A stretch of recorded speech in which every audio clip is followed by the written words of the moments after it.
morning. I think you've seen that last video, but I went, oh, dear, dear, dear, what can you say? How not to do something. How be better prepared, to be whatever it be. I didn't think I was going to have as much trouble with it as I did. And it being not a proper ferrule, but a piece of steel tube that had been hammered in place. I should have known better. But we got it, as you can see. Yeah, we got it. It was something else altogether. Got him. But I did know better, and I should have. But see, we're just going to refit a ferrule to it now, a proper one, and so we're just going to do that now. I've already bored the ferrule to take the pin, so that's been done, and I'm just going to pack a little bit of this. I'm not going to put the activator, I'm not going to put water in, I'm just going to put a bit of Gorilla Glue in the bottom of this and a bit of super glue around the edge. I've already put the black marker, I've already taken the black marker and put it round the inside, because it's just, there's a slight little difference here and there in it, so I've already done that just so as we won't see the wood on it. So I'm just going to pop a little bit of Gorilla Glue at the bottom. What I'll do, there's a little bit of a gap on, and I'll just fill it up. I won't put any water in, so it'll activate just very slowly. That's enough, just, that'll do it. Anything it does push out, I will trim off after.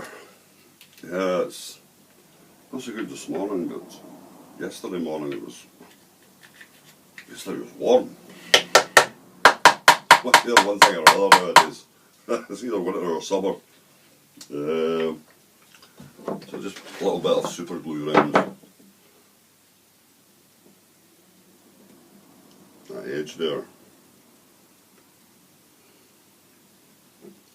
And drive it and just tap it up into place. Yeah. There's a way there that Dunmore estate there yesterday. It's the second kind of trip I've had there. My youngest daughter is interested too, so she came with me, and my youngest daughter now, she's getting on now too. Children are all growing up, grandchildren are trying to. It's a difficult world we live in.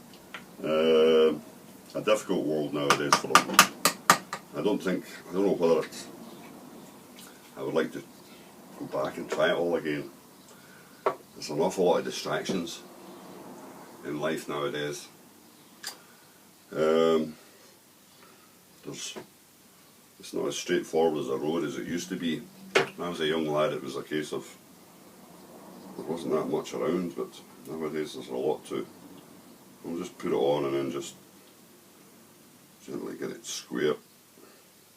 This one will go on with one tap actually.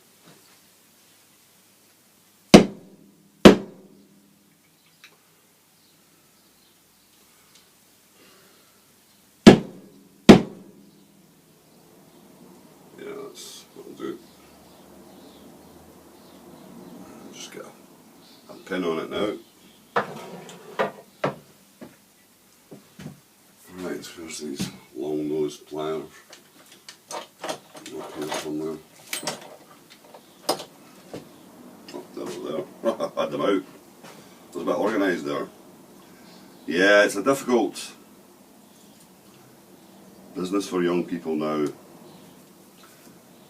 Not that much money available to them. I think they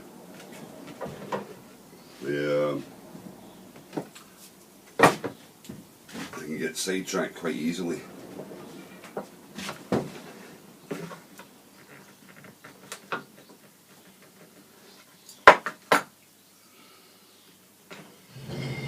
Something. I'm going have to do a little bit something different here.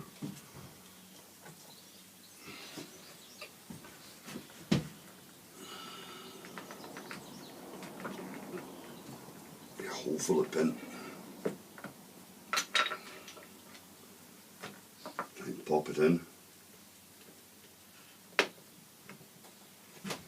That's it. Get it started. And get it on the bench. Somewhere solid.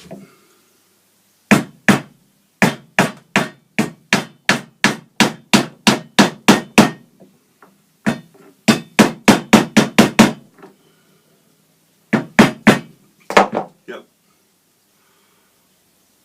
That'll do fine. That'll do. Probably done with another pin in it, mind you. I did bore it for 2, but I'm going to leave it at that now. That's it, fitted as such. I'm going to leave it now and see what the... I don't think it will push to that one side. So that's basically it. A little clean up, sort out. Visit the workshop now, or sometime soon anyway. But it's very nice. Very nice crook. It's alright. It's a bit too... not like grip in the handle at all. Just a little bit kind of smooth. Too smooth. So that's that. But I've looked at my attempt on the... once that hard, I'll file that pin off a little bit. I'll head it anyway, and I looked at my last attempt. I went, oh, get it off. What was I trying to do there? But yeah, we're talking about the young ones nowadays. As I say, it's a hard game for them. I certainly wouldn't like to be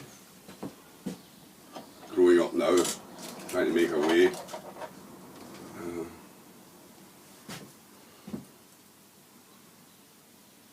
There's not much required to get through life now. I'm just taking one of these longer panel pins and cutting it down to make a cut it through at an angle there. Because I think I'm going to, when I see this here, I'm going to put this other pin in there now just in case this expansive Gorilla glue tends to want to push it off the one side. I don't really want that. So I'm going to stick this pin in just to make sure.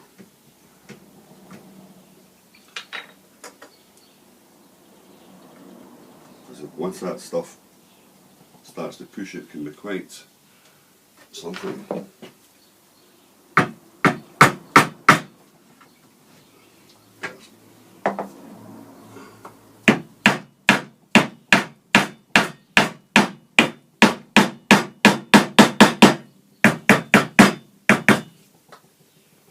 Yeah, that's fine. That'll hold it. And as I say, I'll file the heads of them off once it's hardened up. Yep, that's alright. That's good. That'll do. That one worked a bit better. I trimmed the last video. Wasn't much talking in that one.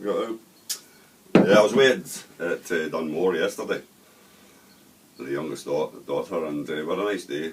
And more expensive look over the estate, and we're in about the big house, the ruins of the big house and all that, and on the Coat of Arms we met a couple of people a couple of chaps who thought we were on the Outlander Trail.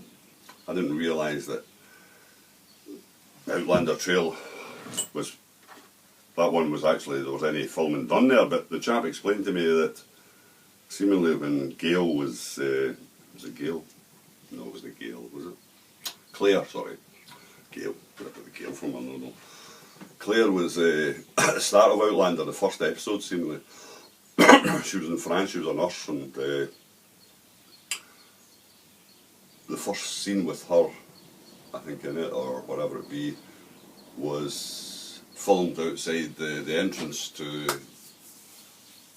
the house. And above it is the Coat of Arms, And as I'd been walking up with the daughter, and we'd been talking about the sheer amount of money that we'd been through all the coach houses and the workshops, and still in reasonably good repair.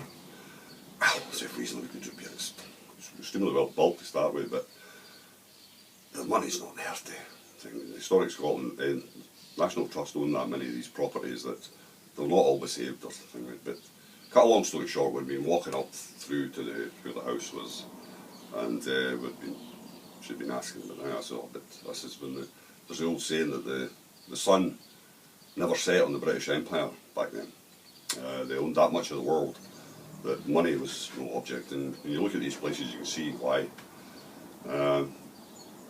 But she was asking about how they built their money, and I said, well, slavery was one of the things, like, you know, they were big into that. Plantations, they had plenty of plantations, so they needed plenty of slaves to work them, cheap labour. We'd been talking about it, and we met these couple of chaps just outside the thing, and as I say, we were talking about the Outlander thing, and he pointed out the coat of arms above the door. And he says, you see what's on it? And I looked up and I went, oh, believe it or not, in their coat of arms, there's a slave, or I was picturing a slave, ball and chain, the whole thing, and a few other bits and pieces, and you know, it was acceptable back then, or it must have been, because you wouldn't put it on a coat of arms, I wouldn't have thought the slave, like, you know, and so it was kind of interesting. So we were talking about bits and pieces and that kind of thing, and it just shows you. But we had a walk around the ruins wall. We're down in the cellars, and the kitchens part thing. The roof's all off. It's been made safe by National Trust, and you're not supposed to go in around it all, but people do. And we're down in the cellars and storage areas in below, vaulted ceilings and all the rest of it, and where everything we needed for the big house was kept, and it's fantastic setup. The wine cellar in particular, all the shelves, stone shelves, vast area, and all the numbers are on the shelves. I don't think it stood for years or vintages. You never know. I don't really know. I wouldn't have thought so. But the claret, they've got claret sign this thing with up, beautiful finish and everything. It's been some place in its day, like, you know, and I can see why these people thought they owned the world. They owned a large chunk of it, I think, like, you know. But it was very interesting, and we'd walked round to the Elphinstone Tower. We were looking for the remains of the church, and but there was a daughter that connected it, actually. She says she had been there earlier for a rake around, and she spoke about the cemetery. There's a family cemetery there. I mean, oh, and it was her that connected with the fact that the church was probably at the back of the tower, so the tower was actually the crypt, the church. It would be a small family chapel back in these days, rather than thing with, and it was her that made the connection, and so it was really interesting, and she's interested in these things too, which is quite nice. But talking and walking, it's a difficult business. I usually do these things myself, so I can't smoke, talk and walk. But it was very good, and it turned out the weather was fantastic, and you're doing these things, it's marvellous. Anyway, that's the stick, that's done. I'm going to go back on these other sticks. Hopefully, the son's got some work to do, so I might be thrown out for a couple of weeks or so, because he's got a couple of windows to make up, so if I don't see you for a couple of weeks, you'll know what's wrong. I don't know, might miss me, or I don't really know, like, you know. But anyway, the bell has gone, so I better stop, and but we'll catch up with you again, and we'll get back to the we'll get back to these other things. Catch you later, cheers.